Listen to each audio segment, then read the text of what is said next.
Hey, what's up, everybody? Welcome to another edition of Established Run's NBA Injury Report Analysis Show. I'm Drew Dinkmeyer, joined by Mike Gallagher, and we're here to take you through today's six-game slate. A couple teams on back-to-backs today, so injury news and information is probably going to come in closer to lock tonight, just because of those situations. With that in mind, after a slate filled with blowouts last night, not a lot of competitive basketball last night, not a ton of fun. How are you doing on this Tuesday, Mike? Doing good. Yeah, we got one game loaded with injuries, and the rest of it pretty light. So it should be pretty straightforward. Second game of the day with the Nets and Raptors game, the little home and home back to back. Obviously, no Kyrie again, so it should be pretty interesting. A couple new Q tags on the Nets too after some injuries last night. Yeah, even though the game is a road game for Brooklyn, Kyrie can't cross the border with his vaccination status. So he's unable to play in Toronto, which is an interesting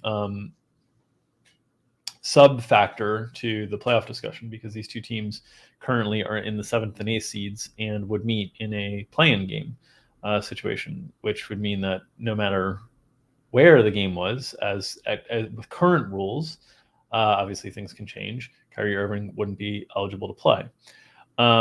With that in mind, let's start on the injury front. Let's kind of start with that game because I think it's really the most important game on the slate. Start with Toronto's side of things. Fred VanVleet and OG Anunoby did not play last night. They're both listed as questionable tonight. OG was ruled out very early yesterday. So the fact that he's been ruled questionable pretty quickly hereafter is a good sign. Whether it means he plays tonight or not, I don't know. What are your thoughts on Fred VanVleet and on OG Anunoby's availability tonight? Yeah, so OG Anunoby had a big doctor's appointment last night around the game time, so obviously that looked to have given them good news. So we'll see if he can play. I think it's a little unlikely, but questionable tag, we're going to probably project him in. They can just tape it up. It's a non-displaced fracture on his ring finger. That's a finger that's pretty important on his shooting hand. So we'll see how that affects him. But yeah, VanVleet. So we saw he was unlikely to play on Saturday, but Nick Nurse said that he felt worse Saturday, and he also said on Saturday that he felt better than he did on Friday. Sorry, this is kind of like mixing it up. So in order of like how he felt, the worst apparently was yesterday, and then it was Friday, and then it was Saturday. Saturday being the best of the bunch when he was quote unlikely to play. So gonna be game time almost certainly. We'll see if he feels better after a day. Fred VanVleet said it's going to, quote, be a pain in the ass for him to deal with this knee thing. Going to be questionable probably forever until he's not, as Blake said on the pod we did yesterday. So, yeah. And then this is interesting, too, because if OG plays, basically my point I'm going to make is Malachi Flynn has to basically have to fight two different guys off from keeping his minutes because if OG or VanVleet you're in there, you're assuming he's probably going to lose his starting job there. So, and they would just go big with Kimber. Precious Drew has been playing pretty well. So a whole lot of stuff to juggle with these things, but probably both going to be close to game time. I would say VanVleet's a little bit more likely to play than OG is. Yeah, and I think a couple things happened in last night's game, which we'll talk about with the Nets injury situation here. Andre Drummond is questionable along with Cam Thomas. They're on the second night of a back-to-back, obviously, as these two teams just played last night. The rest of the Nets roster is filled with a lot of veteran players who typically they've managed in back-to-backs in the past. I don't think it's that big of a deal tonight because nobody really played that much last night. You see like Patty Mills, 20 minutes, Seth Curry, 23 minutes. They pulled the plug really early in that game.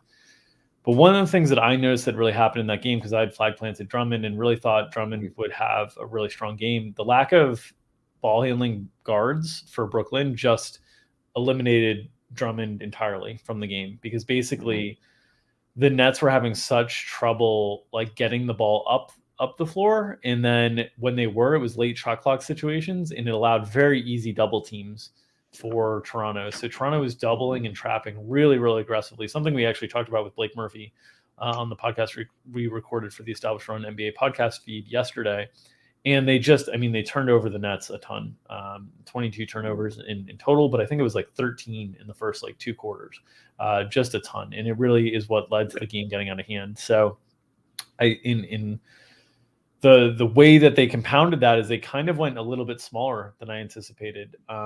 Brooklyn did. We also, Toronto had gone smaller than we thought Toronto would play as they played with Malachi Flynn a little bit more. So the game played a lot smaller than I thought it would. And as a result, the minutes variance got ramped up quite a bit. You can see Cam Thomas did get up to 25 minutes. But of note here is look at how many guys Brooklyn played last night. I mean, they played 13 guys last night. So we might still see really, really deep rotations. Steve Nash was not available last night for health and safety protocols. So it should be Jock Vaughn's show again, I would assume. And I think the rotations are going to be highly variant here. I think the game situation is going to be highly variant because of these two coaches. So we'll see who's available for Toronto, but I'd be a little bit careful here. I'm a little bit concerned about this one. And obviously, if Drummond is out, I think LaMarcus Aldridge starts in that scenario, but I would not be surprised to see, Sharp, Claxton, Blake, like they could play any combination of these guys. And I don't think Aldridge's minutes are going to get really high on the second night of a back-to-back. Yeah, his minutes were suppressed a little bit, which is good at 20. We've seen them when he would play high minutes, when given it back-to-back, they'll cut him down. So definitely not as much concern there. But yeah, just some background. Drummond, like you and I thought he was done at first when he went out. Yeah, he bent the knee backward pretty hard. He kind of got hyper flexed where it like just bent backwards. And sounds like he's okay, but no, never know how you feel the next day. You definitely can notice he's pretty durable, but as you said, like it'll probably be kind of a mixed bag. I think Claxton could be, someone that could start. It makes sense. Someone who could kind of make an impact on the O glass. Whoever starts if Drummond's out, I think would be at least a little bit interesting given the matchup. Yeah, I think they would be. I just don't know. I don't know how high you can get on any of the minutes. Like it's just there's so many bodies that they can play in these situations. And James Johnson got into early foul trouble. They kind of kept him on the floor despite some of the foul trouble, and then the game got out of hand. So I think they really view James Johnson as integral to playing if the game is competitive because of the length that the Raptors guys have. But he's also going to guard Siakam a ton and thus draw a lot of foul trouble risk as well. So tricky situation to project, one that will have a little bit more clarity. I think that one's going to run up right into lock. I think those are going to be game time type decisions that we're looking at tonight. So be ready to adjust. We'll be covering it, myself and Gary Hartman, on the live show behind the paywall tonight as news comes in. Yeah, just to add to the points, just 32 fast break points to 9 fast break points. And the live ball turnovers were crazy, man. Yeah. Just totally swarming it. Just look at the steals for the starters here, man. Like it was just 17 total beatdown. Yeah, pretty good 17 steals. Pretty good game from Scotty Barnes yesterday. Outrageous. Okay, other injury information. Another big one, LeBron is questionable tonight. We've seen the LeBron questionable tag quite a bit this season, and usually he's played through it. So I'm not too concerned here. Of course, Anthony Davis is out for the Lakers. It is a home game against the Mavericks. They're 4-point underdogs. It is the day after Luka's birthday that he got to celebrate in LA, which I'm sure he enjoyed. I'm not an Instagram stalker, so I can't say for sure, but I would just guess that was the case. LeBron questionable, Austin Reeves questionable. They signed DJ Augustine, said goodbye to DeAndre Jordan. They traded a Dodge for a DJA. They just kind of switched some letters around. What are your thoughts on LeBron's availability for tonight? Yeah, they got a Wordle DAJ. They got the Wordle 3-letter version. They got a green and 2 yellows. So they solved it on the second one. But just some comments from Frank Vogel, man. He was just like, our team is like screwed with the lack of spacing. He said the Pelicans were just sitting in the paint against them because they couldn't have any sort of exterior presence in shooting the ball. Look at the starting lineup. 1 3-pointer. It's hard to win basketball games that way. So I think something's going to change here. This lineup just doesn't work. I think they got to put a shooter in for either Dwight or Ariza. I would think Dwight is probably most likely to be booted, whether it be for maybe Malik Monk going back out or they could probably get away going smaller for the most part. Obviously, Dallas doesn't have too much of an impact inside the paint with Dwight, and we saw there's really nothing on the Mavs side, but they played Dorian Finney-Smith at center a lot in 3-guard lineups. So Spencer Dinwiddie, Jalen Brunson, and Luka. That was like one of their main lineups. And Kidd said he wanted to play that 3-guard lineup more often going forward, and he wanted always 2 of those 3 guards I mentioned on at all times. So it's a way you could go smaller. So I think that's kind of the way it would go. I don't know if DJ Augustine would be in the mix, but I'm expecting the Lakers to go considerably smaller after they've been playing Dwight. Pretty good amount of minutes coming into this one. Yeah, in that matchup last time for Dwight was against Jonas Valanciunas. Like that type of guy, with the options that they have on their roster right now, like it's really unfeasible to ask LeBron to cover Jonas Valanciunas. Yeah. So I think the Dwight stuff is going to be very, very matchup oriented, just given the nature of the roster right now. Against Dallas, you don't have to do any of that stuff. Like Dwight Powell is somebody that LeBron absolutely can guard, or Trevor Ariza can guard. those guys. And I'll add the turnovers, man. 7 each for LeBron and Westbrook. Westbrook might be on a short leash, man. He's been playing really, really poorly in a bad matchup. Dallas's half-court defense has been really, really good. He'll have probably Dorian Finney-Smith probably getting, I would guess, LeBron, and then probably Reggie Bullock probably getting Westbrook, which is tough. So definitely tough matchups for those guys. Yeah. All right, Detroit. Hamidou Diallo, questionable. Marvin Bagley, doubtful. Frank Jackson, probable. We haven't seen Frank Jackson in a while. And without Frank Jackson, we've seen the minutes for Corey Joseph be a little bit elevated of late. Killian Hayes had kind of taken a back seat. With all this guard competition and with Detroit just being a little bit deeper, I'm a little bit concerned at how the minutes kind of get spread out here. I will note Bagley being doubtful does loosen things up a little bit. But they still have Kelly Olynyk, who they were kind of keeping his minutes down when Bagley was there, that they can fill that. And they had Diallo, who was not really playing and kind of came back in. So I still like Detroit is a team that still scares me when doing minutes projections, just because I think things are really, really variant. What are your thoughts on whether we'll see Diallo tonight, and how does Frank Jackson's return to the rotation impact things? Yeah, not sure, honestly. It sounded pretty minor, but Pistons may have played safe and hold him out. They actually played Isaiah Livers basically in Bagley's spot in the last time.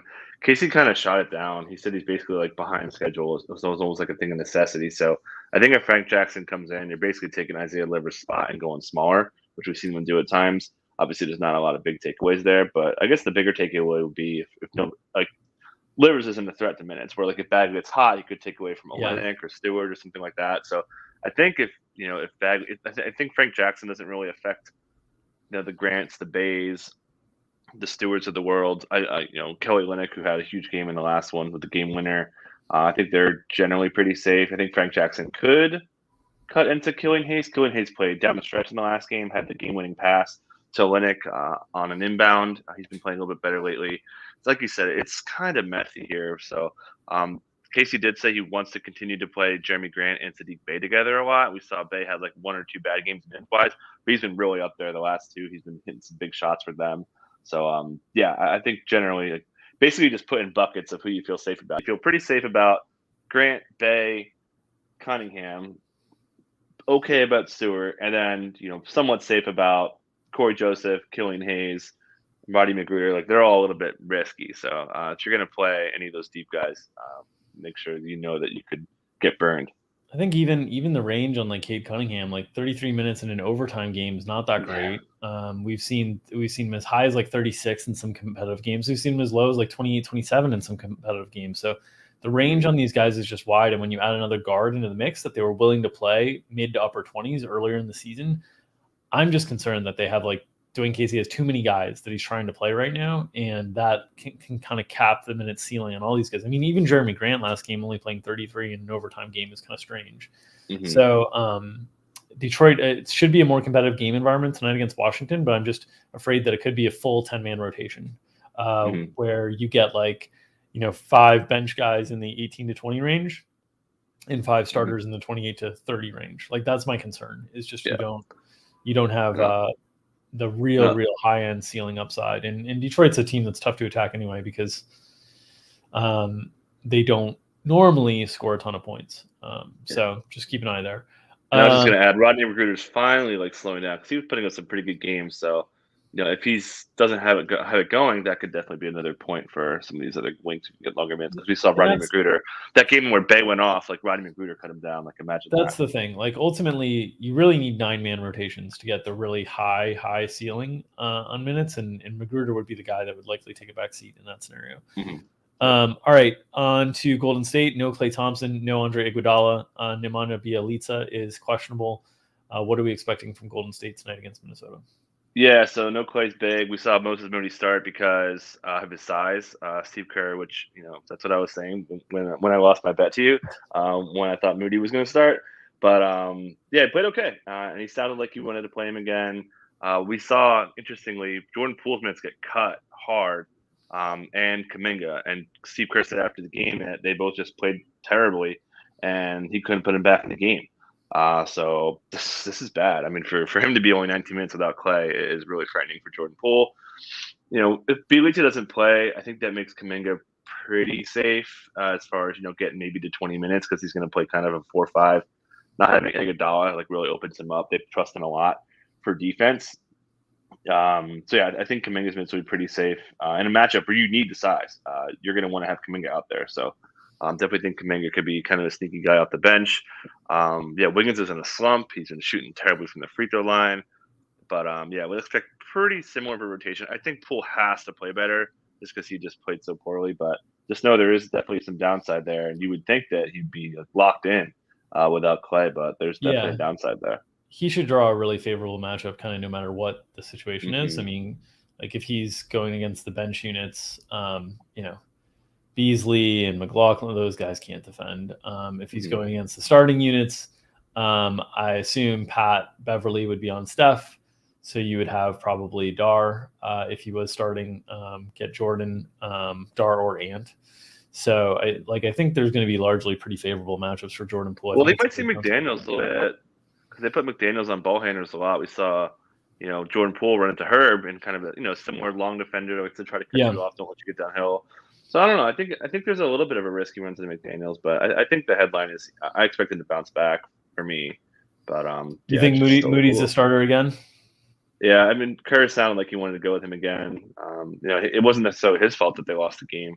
So I think he should be out there, which is great for added usage for some of the other guys too. So there could be some places to exploit here against the Wolves defense. It's been really, really struggling. And the first unit guys, the backcourt guys like Beverly's fine, but I mean he's actually had a pretty good history against Steph.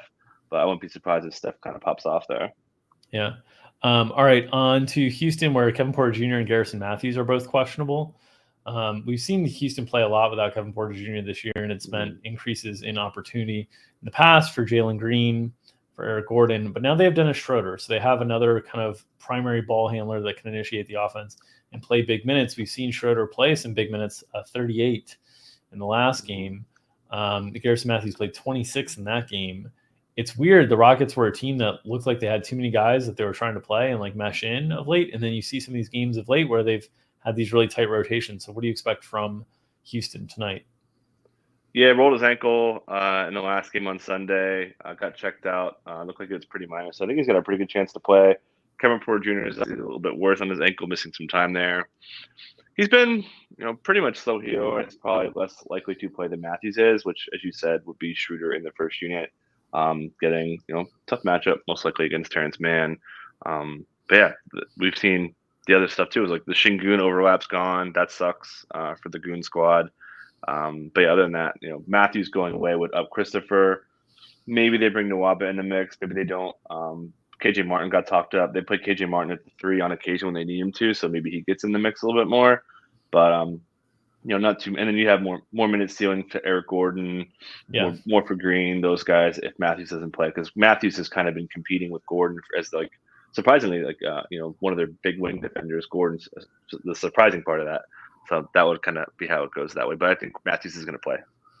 Yeah. Last injury note: the Timberwolves have not fouled yet. They're on the second night of a back-to-back, so we wait for them. Obviously, the Timberwolves have given us lots of faux questionable tags over the last month or so. So we'll see how that plays out. Anything you expect from Minnesota tonight? Just Beverly. We know Beverly. He's sat in back-to-backs before. Minutes were down. He got into some early foul trouble before he got some long. I thought his minutes were going to get cut down real hard with the way he was struggling. And McDaniels had such a big first quarter. But keep an eye on that. It's the only thing. Other than that, everyone emerged pretty healthy here in a big win, even without the Cleveland guards. Big comeback. They were up like 25-7 in the third quarter. They came out really, really strong in the third to get some cushion and hold on to the win. Yeah, absolutely. All right. So I think that'll do it for this edition of Established Run's NBA Injury Report Analysis Show. If you would like to have more updated injury news and information and reactions on how that impacts the DFS slate, make sure to subscribe to our premium DFS coverage over at Established Run. Click on that NBA subscribe button. Today, behind the paywall will be myself and Gary Hartman at 7 o'clock Eastern. Gary giving the John Morant flag plant from the chat yesterday, really strong, along with Mark giving the Shai Gilgeous-Alexander flag plant. I gave the Andre Drummond Snickeroo flag plant. So I will be in redemption mode Scotty Barnes tonight. I was talking about Scotty Barnes. So basically, just kick me back to Costa Rica, and the crew would have been crushing still. You're gonna have a killer flag plant tonight. There's no doubt. We'll bounce back tonight, 5:00 Eastern. Join us beyond the paywall. If you are not interested in giving us your dollar, at least give us your clicks. Subscribe to the YouTube channel here. Make sure to get notifications whenever we go live. Continue to support this content by hitting or smashing that like button. We will be back tomorrow at 2:00 Eastern to break down all the injuries on, I believe, an 8-game slate, a little bit bigger on Wednesday, a little bit smaller than normal Wednesday. But myself and Mike Gallagher will be back tomorrow at 2:00 Eastern to touch on the injuries. Good luck. Enjoy the NBA tonight, and we'll see you again tomorrow. Take care, everybody.